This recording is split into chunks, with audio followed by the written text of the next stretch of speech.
The way forward is ਤੁਹਾਡਾ ਬਹੁਤ ਸਵਾਗਤ ਹੈ। ਮੈਂ ਤੁਹਾਡਾ ਹੋਸਟ ਹਰਜੋਤ ਸਿੰਘ। ਜਿਵੇਂ ਕਿ ਅਸੀਂ ਸਭ ਜਾਣਦੇ ਹਾਂ, general elections are just around the corner ਔਰ ਜਿਵੇਂ ਕਿ ਹਰ ਹਫਤੇ ਅਸੀਂ ਤੁਹਾਡੇ ਸਾਹਮਣੇ ਇੱਕ ਨਵੇਂ ਕੈਂਡੀਡੇਟ ਨੂੰ ਲੈ ਕੇ ਆਉਂਦੇ ਹਾਂ। ਅੱਜ ਅਸੀਂ ਗੱਲ ਕਰਾਂਗੇ ਨਿਊਯਾਰਕ ਸਟੇਟ ਅਸੈਂਬਲੀ ਡਿਸਟ੍ਰਿਕਟ 10 ਦੇ ਕੈਂਡੀਡੇਟ ਸਟੀਵ ਸਟਰਨ ਦੇ ਨਾਲ। ਸਟੀਵ ਸਟਰਨ ਸਾਡੇ ਐਗਜ਼ਿਸਟਿੰਗ ਅਸੈਂਬਲੀਮੈਨ ਹੈਗੇ ਔਰ ਪਿਛਲੇ ਕੁਝ ਸਮੇਂ ਤੋਂ ਡਿਸਟ੍ਰਿਕਟ 10 ਦੇ ਅਸੈਂਬਲੀ ਮੈਂਬਰ ਦੀ ਤਰ੍ਹਾਂ ਇਹ ਆਪਣੀ ਸੇਵਾਵਾਂ ਨਿਭਾ ਰਹੇ ਹਨ। Steve, you're welcome to the show and thank you so much for taking all the time today. Harsha, thank you so much for having me today. It's always good to be with you. Steve, first of all, I would like to say thanks to you on behalf of the whole community for your support during the difficult time that we faced with an attack on the Baptist Hindu temple in Melville. You know, it's so unfortunate that even in a place like New York, we have to see these hate crimes. You know, well, first of all, thank you for mentioning that, Harsha. As we know, these are challenging times. These are challenging times for so many of our neighbors in our community and, of course, across our great nation and even around the world. That the Baptist Temple, which is such an important part of our community, our entire community, should have been victimized, is absolutely unacceptable and should be to all of us. So thank you for mentioning it, because although it is something that should never happen in our community to any organization, it really does need to be taken as an attack on all of us.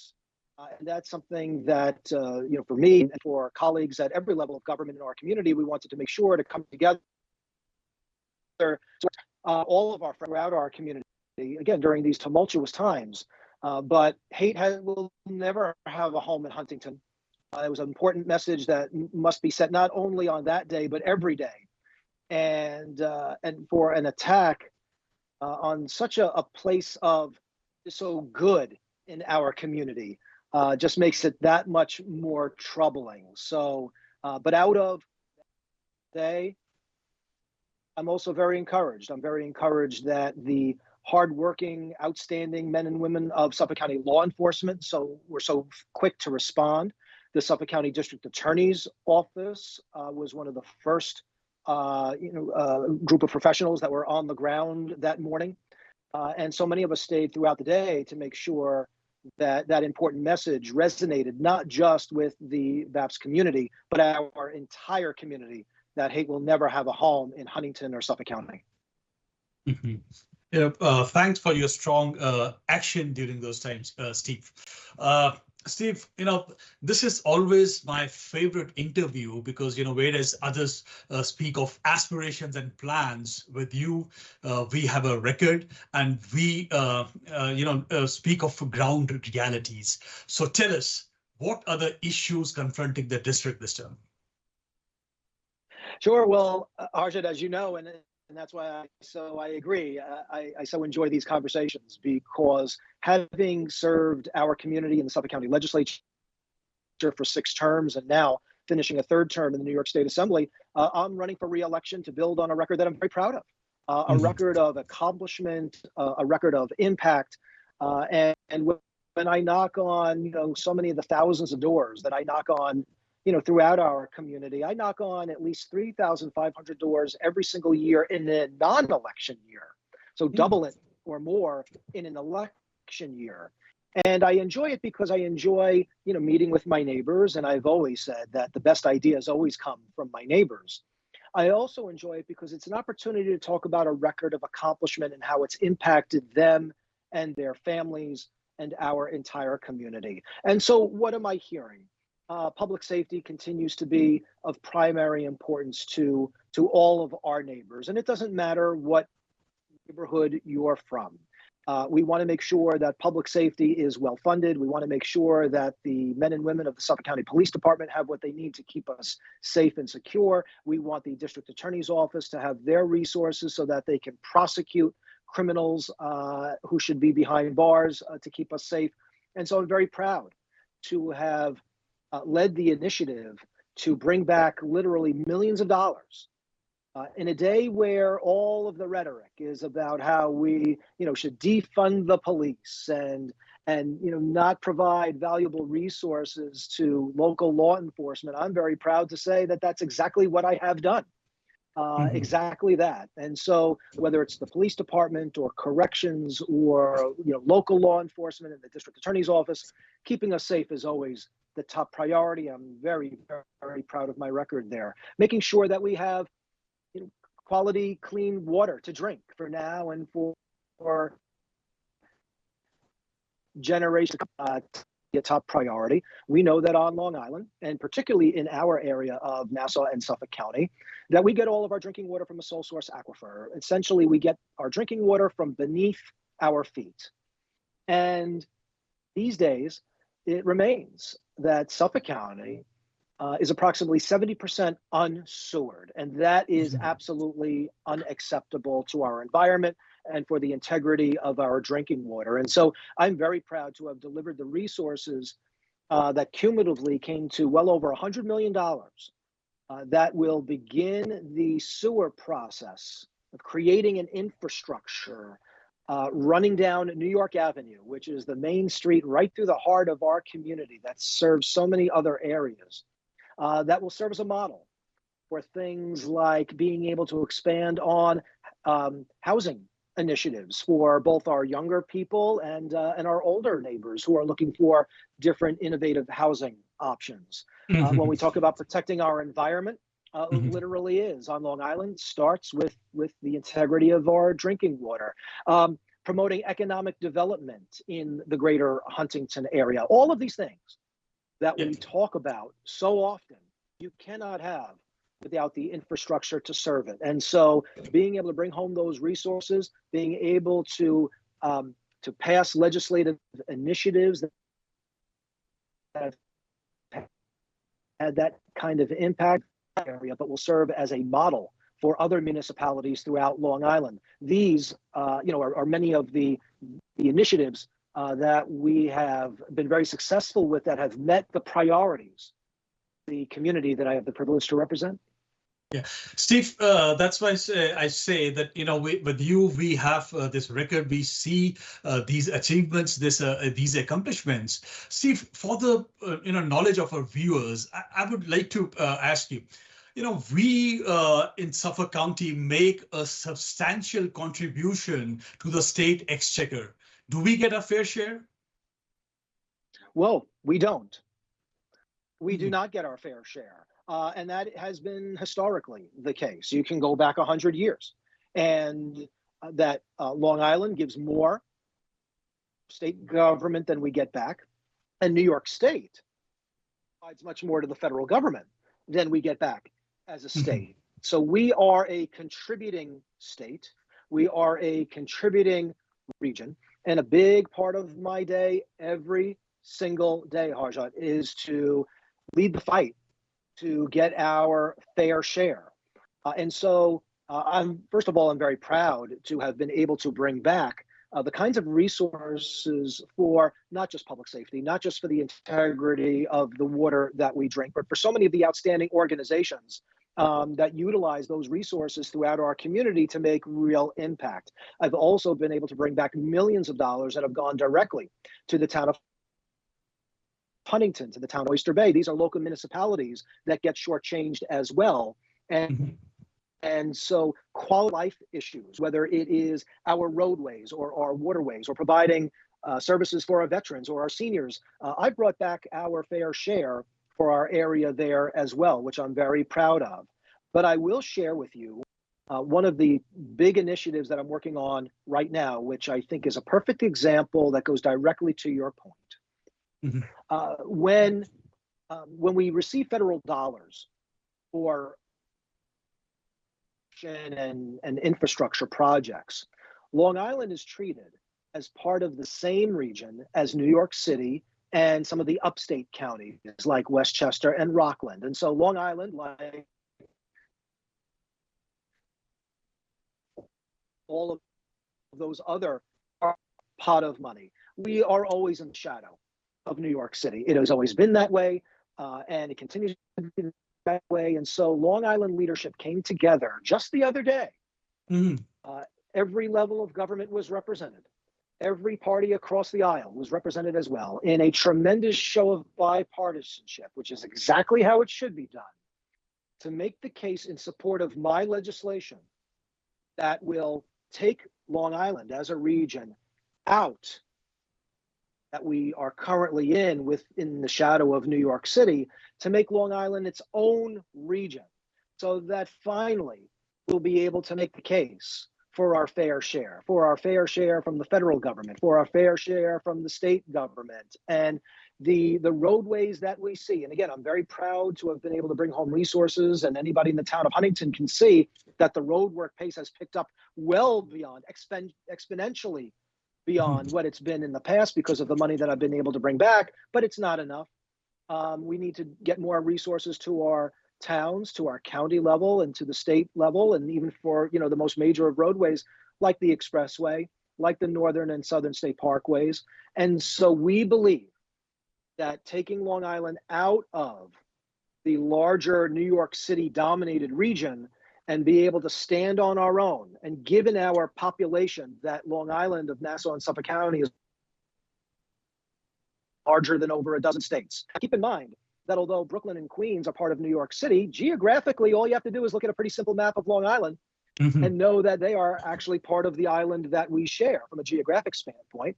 So if you took Brooklyn, Kings County, if you took Queens County, and if you took Nassau and Suffolk counties, Harjit, that would make our region.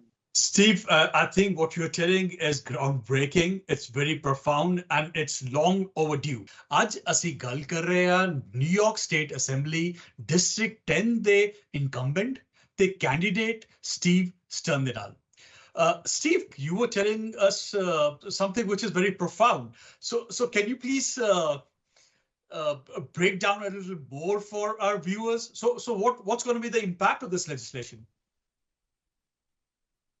The impact, we hope, Harjat, is that we begin to get our fair share. So I'll give you an example. If you just took Nassau and Suffolk counties at about 3 million residents, that makes us larger than over a dozen states. And it also makes the Long Island region the number 3 largest metropolitan area in the country, behind New York and Los Angeles. But when you look further down the list, to cities like Chicago or Miami, or even in Atlanta, they get millions of dollars more infrastructure money than we do. That's simply not acceptable. And nobody wants to see Atlanta or Miami, or Chicago get less money. But when you have an area, a region like Long Island that gets so shortchanged, that is simply not acceptable. And so can imagine that with a few $1 billion more, the quality of the roadways that we all deserve, the quality of our infrastructure, and the water that relies, the integrity of the water that we all drink relies on that. When you think about mass transit like the LIRR, or even funding our public transportation system in Suffolk County that relies on an antiquated bus system that doesn't serve anybody very well. Those are all of the kinds of things that our hard-working Long Island residents and taxpayers have earned. And we need to provide the results and the quality of life that our residents pay into, and for far too long have not received. I'm very hopeful that this is an initiative that has, again, widespread support. I think one of the things that I like best about this initiative is that it's not political. It is the model of bipartisanship, and it is literally based on the numbers. It is a data-driven issue. Long Island represents so many of the population. These are our needs. This is what we pay. This is what we should be getting back. That is the message that, for myself and my colleagues in both the state Senate and the state Assembly, will be taking back to Albany. beginning in the next term. But we just made an announcement the other day out at the rest area on the Long Island Expressway. It was wonderful to see so many representatives from every level of government, every party represented, the companies that do the infrastructure work, the labor unions that represent the hardworking men and women of labor that do the work. This is an initiative that everyone on Long Island can and should be supporting going forward. Steve, we are so glad to have you as our representative fighting for us. You know, I must tell you, the biggest concern Long Islanders have is that, you know, we are losing our children to other states. Despite their education, despite their good jobs, kids just can't afford housing here. Is this initiative, can this help in any way, making it affordable, making Long Island affordable for these kids? Yes, I think that, yeah, I think that it can and it should. First of all, as a specific initiative of what we were just talking about, certainly infrastructure is the key to any kind of housing. And that has been one of the reasons why housing has been too expensive and it's been too limited. Yeah.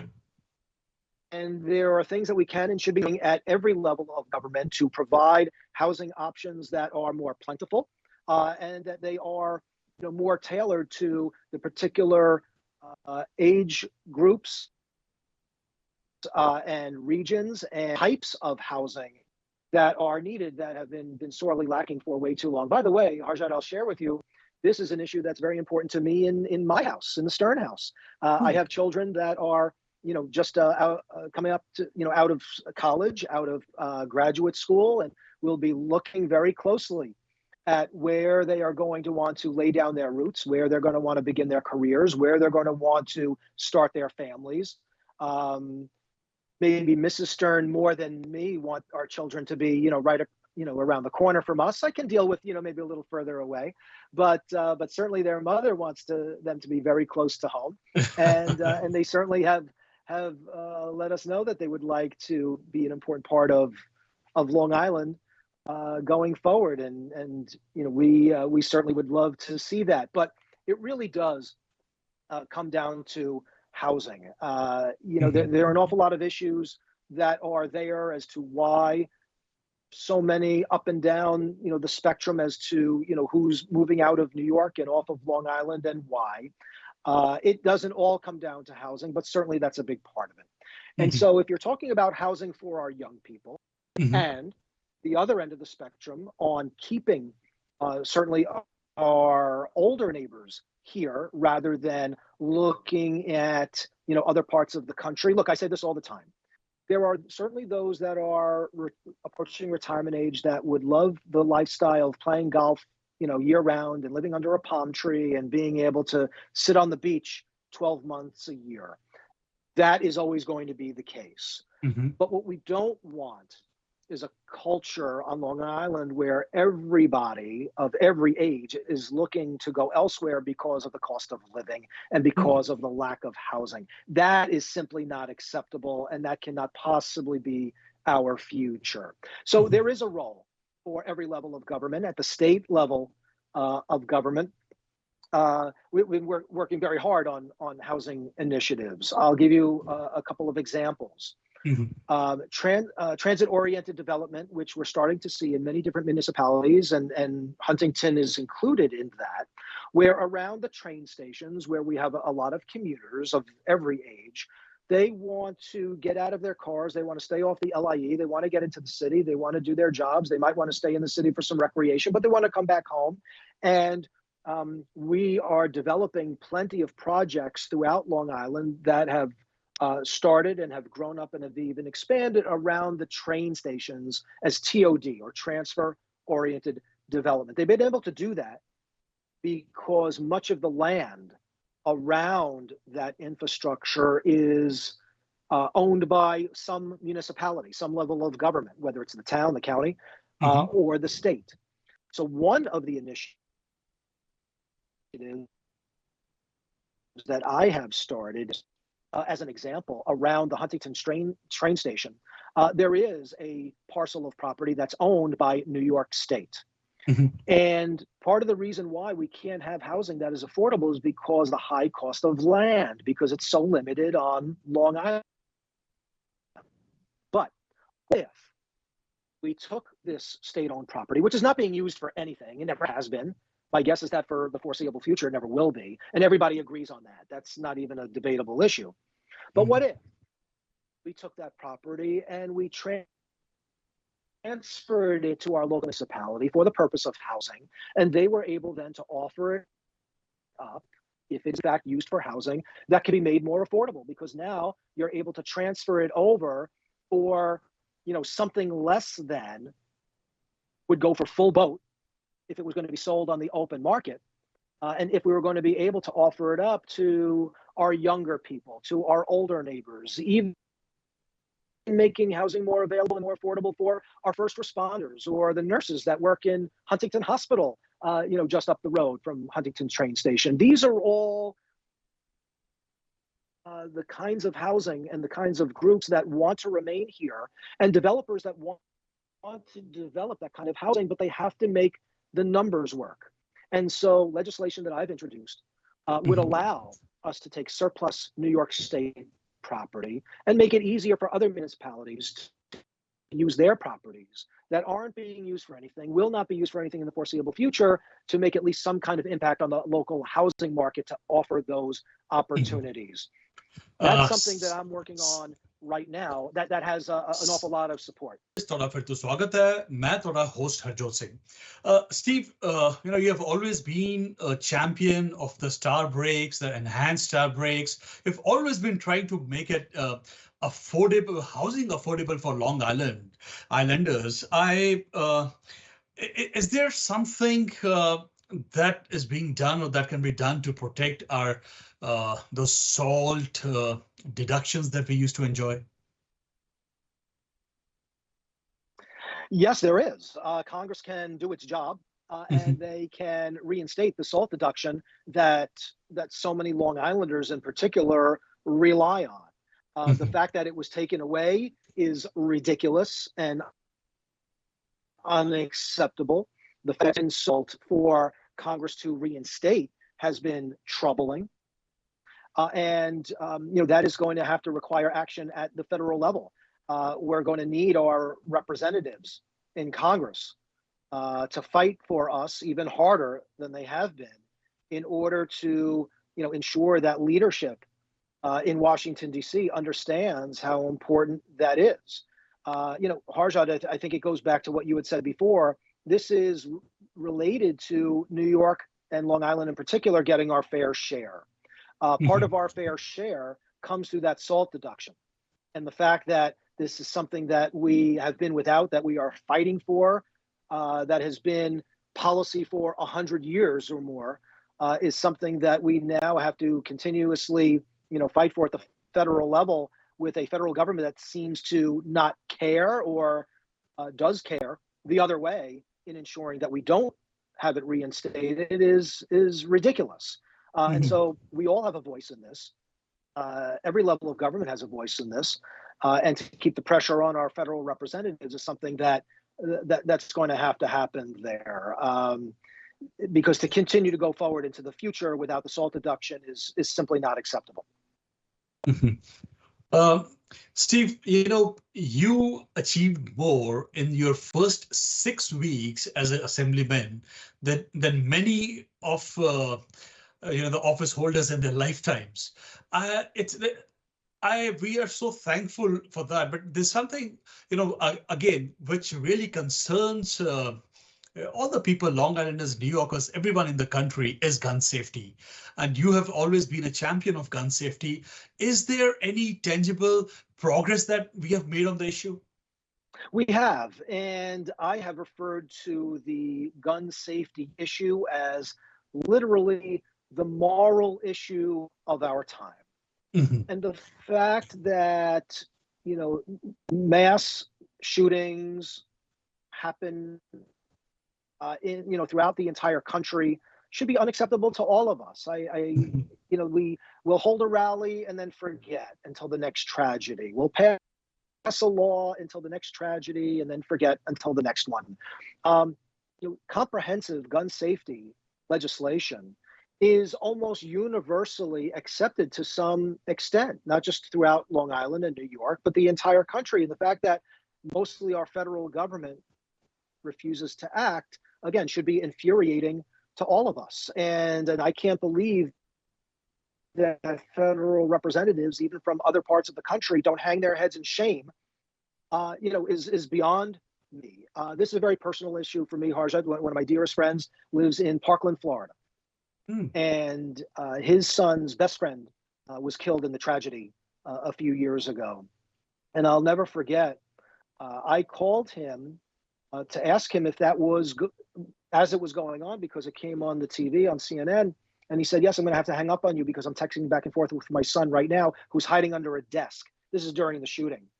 Like I said, his best friend was killed in that tragedy in the classroom right next door. He heard the gunshots. He heard the screams. He will never, ever be the same. And the federal government has failed him. It has failed the victims from that day. It has failed Scott Beagle, who was the hero teacher of Parkland that day, who's the son of Linda Beagle-Schumann, who was our neighbor here in Huntington. So it's on our minds every single day. In New York, on the gun safety issue, we should be very proud because we've literally led the way in gun safety measures over the years. I'll bring up one example. We call it the red flag law. And what that means is that the law now provides law enforcement with the ability to get guns out of the hands of those who should not have them. It's a way to take guns away from those that might be having, mental illness issues, that might be having suicidal tendencies, that for one reason or another have been identified somehow, some way that maybe guns in the house, guns in their possession is not a very good idea for themselves or for the rest of us. We are very certain that if there was a red flag law in existence in Florida at the time of the Parkland shooting, that it absolutely would have saved lives. In Suffolk County, we're very proud of the fact that over 2,000 times the red flag law has been utilized to take guns away from those that should not have them, and certainly at a time when they should not have them. I would say this: there's no way to know, there's no way to quantify how many lives have been saved utilizing the red flag law 2,000 times in Suffolk County, but there's no doubt in my mind that it has been utilized to its best impact. An example of why we think it works. You can point to a lot of different examples where the stories will tell you that it would have ended badly. I'll also say this: the shootings in Suffolk County, local law enforcement will say, statistics have certainly come down, which is very positive. Suffolk County, Nassau County, some of the safest places to live in the entire country. We should all be very proud of that. Suffolk County has utilized the red flag law over 2,000 times. It is more, by far, every other county in New York State combined. And so Suffolk County is certainly leading the way when it comes to gun safety, particularly keeping guns out of the wrong hands. Every municipality should follow our lead. It is a model not just for Long Island and New York State, but literally the rest of the country, and we have the statistics to show it. And we are very thankful to you for securing the fundings for our law enforcement, and that's why you have support from all the law enforcement unions and gun control organizations. So because that's the only way it can work. Everyone has to work together for such an important issue. We will talk more about that. Steve, there's also the time for presidential elections, and we don't know what's going to happen there. Some people have this concern that there is some talk of some federal, let's say, ban on abortion, people are concerned about some decisions that came out of Supreme Court in recent years, and people are concerned about their individual liberties. New York State has always provided the protection to its people that it seeks. You, as an assemblyman, we don't know what's going to happen at the federal level, but at the state level, do you seek to provide whatever protection you can to New Yorkers? I do. Harjad, I strongly support a woman's right to choose. Mm-hmm. And I believe that that very fundamental right belongs to a woman in consultation with her doctor, and is a decision that should never be left up to the politicians. It's something that I've always believed in and will continue to. And I think it's fundamental, not just in the specific subject matter of reproductive rights, but in so much of what we all believe in. And it doesn't matter where you're from. It doesn't matter your creed or culture. We can all appreciate the fact to, love who we love. We can all appreciate that we want to worship with our families in a way that we believe in. These are our fundamental rights to all of us across the board. And so I've always seen this issue not just in terms of women's reproductive health care, but as also potentially having an impact on all of the individual liberties that makes us, at the end of the day, American. And so in New York, we have taken a very strong steps to. A couple of years ago, we passed the Reproductive Health Care Act, which essentially codifies the elements of Roe versus Wade. And so here's the message that I would send to your viewers and beyond, that in New York, we're sleeping relatively well tonight, knowing that women's right to reproductive health care in New York State is protected. But that depends on the people. That depends on the representatives that we have working for us. There is no guarantee that will always be the case. There's no guarantee that you won't get a governor or members of the Senate or members of the New York State.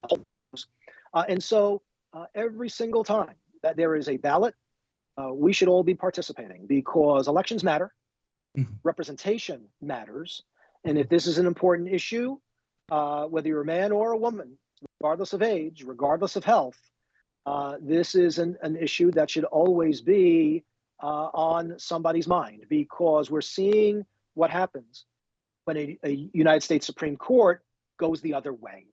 We're seeing now real stories. This is not hyperbole any longer. These are real world examples of where, if you happen to live outside of the state of New York, then you have less rights over your own body than you did not too long ago. That's the wrong direction. Any country, I believe, but certainly in the United States of America in the 21st century. But just because those are challenges in other parts of the country does not ensure that we won't be dealing with those same issues here in New York State.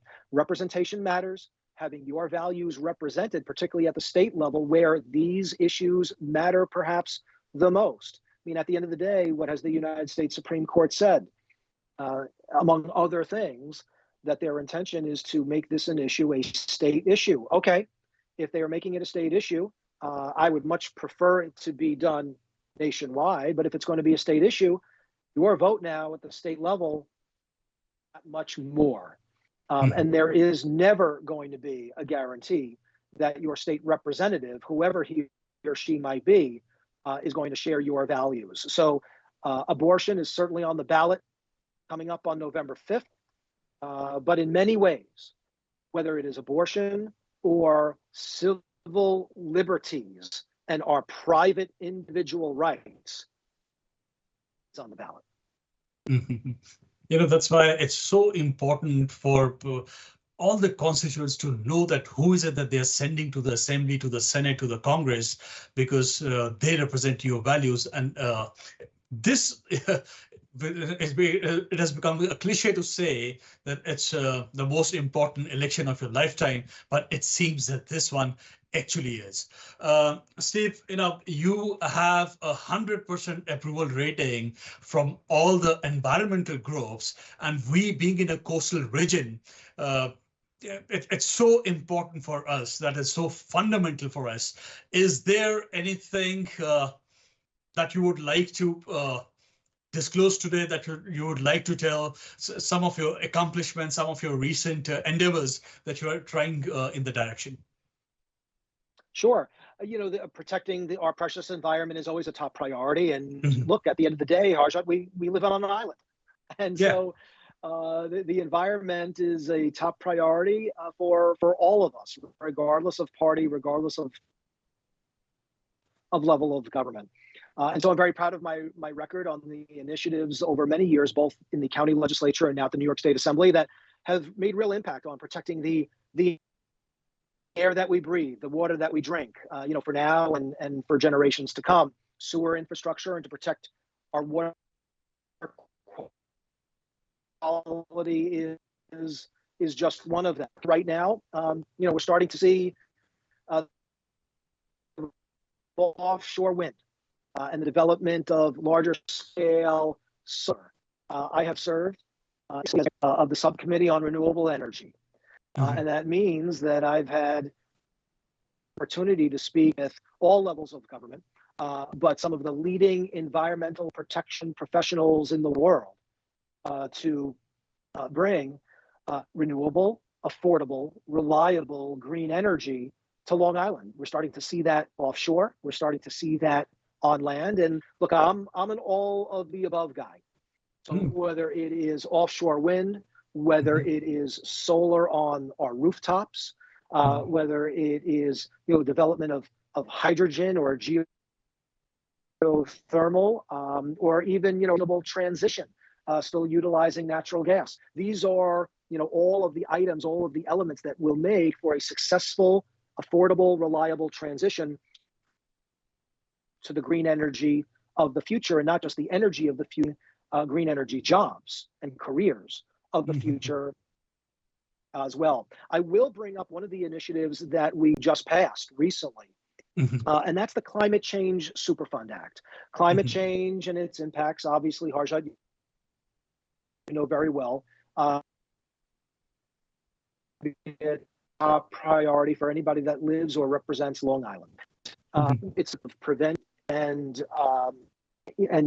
resiliency as well. The Climate Change Superfund Act is the New York State initiative to hold some of the largest, most impactful, most climate damaging big companies responsible for the damage that they have caused. And so with the government being able to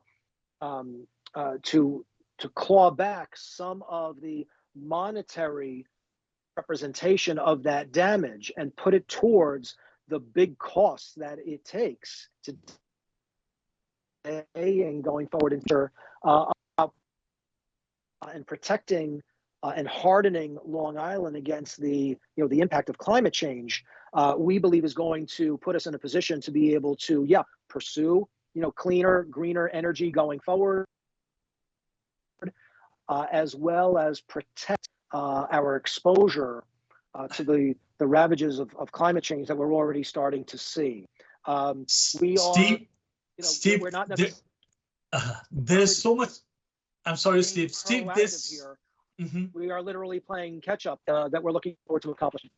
Yeah. Steve, there is so much more to talk about. That's why I said in the beginning that, from you, we learn the ground realities. What is it that that's actually happening? And, we thank you for all your leadership, for you always standing with the community. You know, I wanted to talk a little about your accomplishments on education as well. There's something very important that you've done on education, which is a very an issue of interest for all the Long Islanders and particularly to our community.